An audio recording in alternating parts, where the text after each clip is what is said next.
report I was talking about. This is the Rose Garden as we wait for the president. The numbers, 9.2%, not good. Jobs created, 18,000, 100,000 below what the expectations were. All of those not good. It's the fewest in 9 months, by the way. Money expert Ebong Eka is a certified public accountant and writes the small business blog Money Mentoring Minute. Ebong, thank you for joining us today.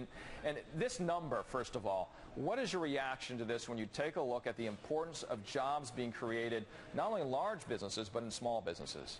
Well, for small businesses, the jobs number actually is really important. And although it's only 1%, a point percent of a difference, it's really important from a small business perspective because small businesses, there are a lot of small businesses out there who are standing around with their hands in their pockets waiting for someone else to make the first move. There's a lot of trepidation out there when it comes to hiring.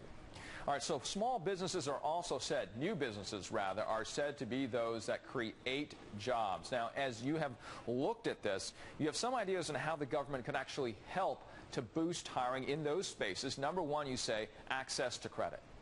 That's important. I think for a lot of people now, we're moving towards a service-based industry or a service-based economy. So as a result, we need to focus more on helping these people, these new small business owners, as well as existing small businesses, the ability to have access to credit, as well as other financing opportunities, because that's what helps or actually provides small business owners the ability to hire more workers. You know, another idea are tax incentives. Typically, a small business will be able to buy machines to help them become more efficient and produce more, and they get tax incentives to do that.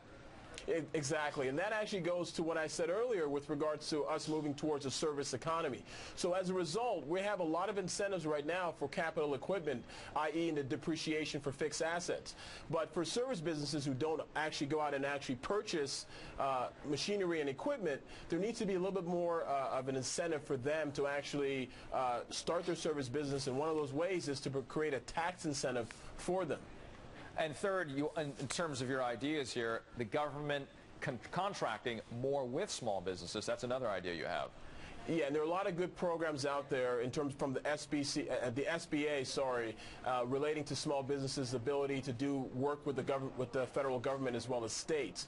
But one of the problems we're seeing is there's a lot of bureaucracy as well as red tape as it relates to getting in the door and getting on the GSA schedule right now. And so part of that problem is because there's a lot of hoops that basically small businesses have to jump through. And that's what I've been hearing from a lot of my small business clients. But one of the big things I want to focus on too as it relates to the job number is now tax increases I think are off the table as a result of the higher unemployment number. Some ideas from Ebong Eka. Thank you for your time. Thank you. We're waiting for President Obama to come to the... Nazi generals are apparently the Democrat